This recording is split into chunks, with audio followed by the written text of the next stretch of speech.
السلام علیکم ورحمۃ اللہ وبرکاتہ۔ جب حضور صلی اللہ علیہ وسلم کے سامنے ایک بوڑھی عورت نے کعبے کے غلاف کو جلا دیا۔ دوستو، حضور صلی اللہ علیہ وسلم کے زمانے میں کعبہ شریف کے آس پاس رہنے والوں کو قریش کہا جاتا تھا۔ یہی وہ لوگ تھے جو کعبہ کی دیکھ بھال کیا کرتے تھے۔ قریش میں اس وقت بہت سے قبیلے تھے۔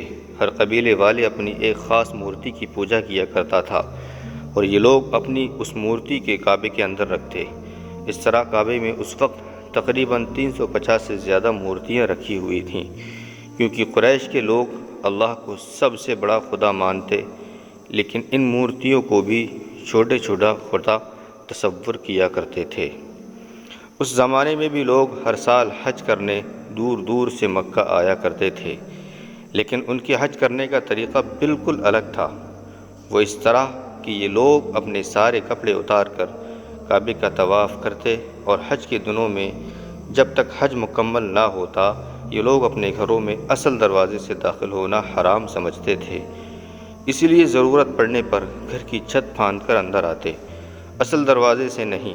اب کیونکہ کعبے کے آس پاس قریش کے لوگ ہی بسا کرتے تھے، اسی لیے کعبے کے دیکھ بھال کی ذمہ داری بھی انہی پر تھی۔ دوسرے شہروں سے حج کے لیے آنے والے لوگ اپنے ساتھ کچھ قیمتی چیزیں نذرانے کے طور پر لاتے اور پھر انہیں کعبے کے اندر بنے ایک کنویں میں ڈال دیتے۔ وہ کنواں سونے چاندیوں قیمتی پتھروں سے بھرا رہتا۔ ایک بار رات کے وقت جب سبھی قریش کے لوگ سو رہے تھے تو ایک آدمی نے کعبے کے اندر پھاند کر اس کنویں سے سونے جواہرات چوری کرنا چاہا، لیکن اسی وقت پیچھے سے اسے ایسا دھکا لگا اور وہ منہ کے بل اس کنویں میں جا گرا اور اس کی موت ہو گئی۔ اس واقعے کے بعد اللہ کی طرف سے کعبے کے اندر بنے اس کنویں پر ایک سانپ آ بیٹھا۔ وہ سانپ ہر وقت اس کنویں کی منڈیر پر بیٹھا رہتا، اور جو بھی اس کنویں سے کوئی چیز چوری کرنا چاہتا تو وہ سانپ اسے ڈس کر مار دیتا۔ اس واقعے کو ابھی کچھ ہی دن گزرے تھے کہ ایک بوڑھی عورت اپنے ہاتھ میں آگ لے کر کعبے کو لوبان کی دھونی دے رہی تھی کہ ابھی اچانک اس آگ کی ایک چنگاری کعبے کے پردے کو جا لگی۔ چنگاری لگتے ہی کعبے کا پردہ زور سے جلنے لگا اور دیکھتے ہی دیکھتے پورے کعبے میں آگ لگ گئی۔ ویسے تو کعبے کی دیواریں پتھر اور گارے سے بنی ہوئی تھیں، لیکن اس آگ کی لپٹ اتنی تیز تھی کہ اس کی وجہ سے کعبے کی دیواروں میں دراریں پڑ گئیں۔ کچھ دنوں بعد قریش کے لوگوں نے کعبے کی مرمت کرانے کی سوچی، لیکن پیسوں کی کمی کی وجہ سے اس وقت یہ کام نہ کر سکے۔ جب حضور صلی اللہ علیہ وسلم کی عمر شریف 35 سال ہوئی تو ایک روز اچانک مکہ میں بہت تیز بارش ہوئی کہ جس کی وجہ سے ہر طرف سیلاب آ گیا۔ وہ پانی کا سیلاب اتنا تیز تھا کہ اس کی وجہ سے ہزاروں گھر گر کر تباہ ہو گئے۔ کعبے کی دیواروں پر بھی اس سیلاب کا بہت اثر پڑا۔ اس کی دیواروں میں تو پہلے ہی دراریں پڑ چکی تھیں، اور اب سیلاب کے بعد تو کعبے کی دیواریں بالکل ہی کمزور ہو گئیں۔ جب قریش کے لوگوں نے کعبے کی یہ حالت دیکھی، انہیں یقین ہو گیا کہ اب اگر ہم نے کعبے کی مرمت نہیں کی تو کوئی بھی آندھی طوفان آ کر کعبے کو گرا سکتا ہے۔ تو انہوں نے فیصلہ کیا کہ اب سارے لوگ جمع ہو کر کعبے کی دوبارہ تعمیر کریں گے۔ آپس میں مشورہ ہوا اور جتنا ہو سکا ہر ایک نے اپنی طرف سے پیسے جمع کیے۔ کچھ عورتوں نے اپنے زیورات دیے اور کچھ نے اپنے گھر کا سامان دے کر کہا کہ اسے بیچ کر اس کے پیسے کعبے کی تعمیر میں لگا دیے جائیں۔ تعمیر کرنے کا سارا سامان لایا گیا اور ایک دن مقرر کر کے سبھی لوگ اس دن کعبے کے پاس آ کر جمع ہوئے، لیکن اب سب سے بڑا مسئلہ یہ تھا کہ کعبے کی دیواروں کو کدال لے کر گرائے گا کون؟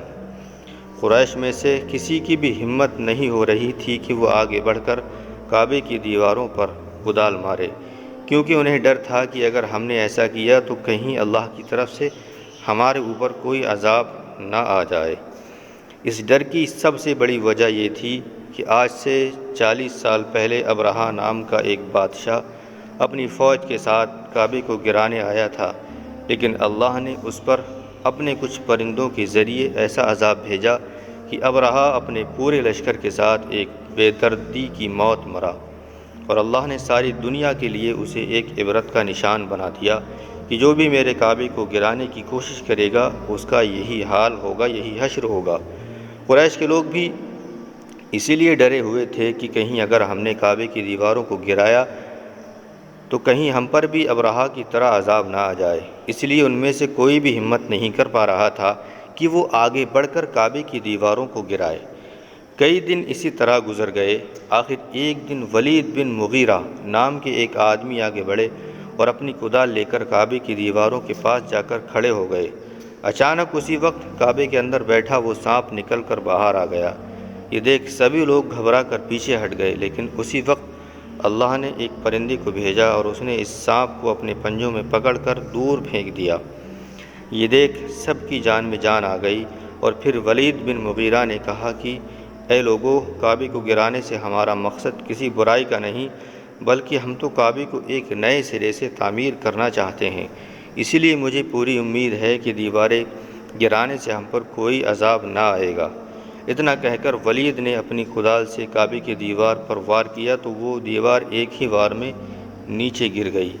لیکن قریش کے لوگوں نے اسی وقت ولید کو روک لیا اور کہنے لگے کہ اے ولید، اب اگلی کوئی بھی دیوار نہ توڑنا، بلکہ آج رات سبھی لوگ انتظار کرو۔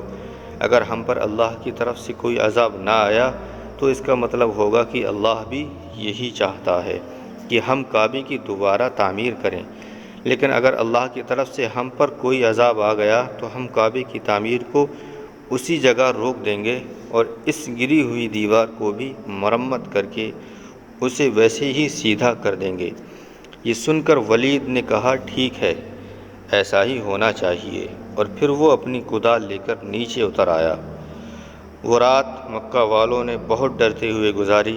ہر چھوٹی سی آہٹ پر وہ سب گھبرا کر اٹھ بیٹھتے اور ڈرنے لگتے کہ کہیں اللہ کی طرف سے ہم پر کوئی عذاب تو نہیں آ گیا۔ لیکن جب رات صحیح سلامت گزر گئی اور کعبے کی دیوار گرانے والے ولید بن مغیرہ کے ساتھ کچھ بھی نہ ہوا تو قریش کے لوگ سمجھ گئے کہ شاید اللہ کی بھی یہی مرضی ہے کہ ہم کعبے کو گرا کر اسے دوبارہ تعمیر کریں۔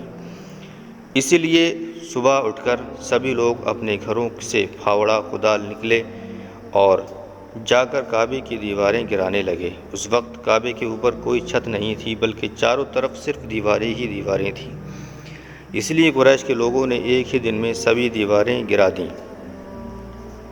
لیکن اب باری تھی دیواروں کے نیچے پڑی اس نیو بنیاد کی کہ جسے آج سے 4000 سال پہلے حضرت ابراہیم علیہ السلام نے اپنے ہاتھوں سے رکھا تھا۔ اس لیے ان بنیادوں کو توڑنے کی کسی میں بھی ہمت نہیں تھی، لیکن کچھ دیر بعد مشورہ کر کے سبھی آگے بڑھے اور ان بنیادوں کو کھودنا شروع کر دیا۔ بنیاد کھودتے ہوئے قریش کے لوگوں کو ایک عجیب سی کتاب ملی کہ جس میں سریانی زبان میں کچھ لکھا ہوا تھا۔ قریش کے لوگ تو صرف عربی زبان ہی جانتے تھے، انہیں سریانی زبان کے بارے میں بالکل بھی پتہ نہ تھا۔ اس لیے انہوں نے ایک یہودی کو اپنے علاقے میں بلا کر اس کے سامنے یہ کتاب پیش کی اور پوچھا کہ آخر اس کتاب میں کیا لکھا ہے؟ تو اس یہودی نے پڑھ کر سنایا کہ اس کتاب میں لکھا ہے کہ میں ہی اللہ ہوں اور اس کعبے کا مالک ہوں۔ میں نے ہی اس کعبے کو اس دن بنایا تھا کہ جس دن میں نے آسمان و زمین کو پیدا کیا اور چاند سورج کو ان کی اصلی شکل دی۔ یہ سن کر قریش کے لوگ بہت حیران ہوئے اور انہوں نے اس کتاب کو بڑی ہی حفاظت کے ساتھ اسی جگہ رکھ دیا۔ کعبے کی بنیاد کھودتے کھودتے وہ لوگ زمین میں اس ہرے رنگ کے پتھر تک پہنچ گئے کہ جسے حضرت ابراہیم علیہ السلام نے کعبے کی بنیاد میں رکھا تھا۔ اب جیسے ہی ایک آدمی نے اس ہرے رنگ کے پتھر پر اپنی کدال ماری تو اچانک ایک بہت زور کا دھماکہ پورے مکہ میں گونجا اور زمین ہلنے لگی۔ یہ دیکھ کر سارے قریش کے لوگ ہٹ کر دور کھڑے ہو گئے اور اس آدمی کو بھی پیچھے کی طرف گھسیٹ لیا کہ جس نے ہرے اس رنگ کے پتھر پر اپنی کدال ماری تھی۔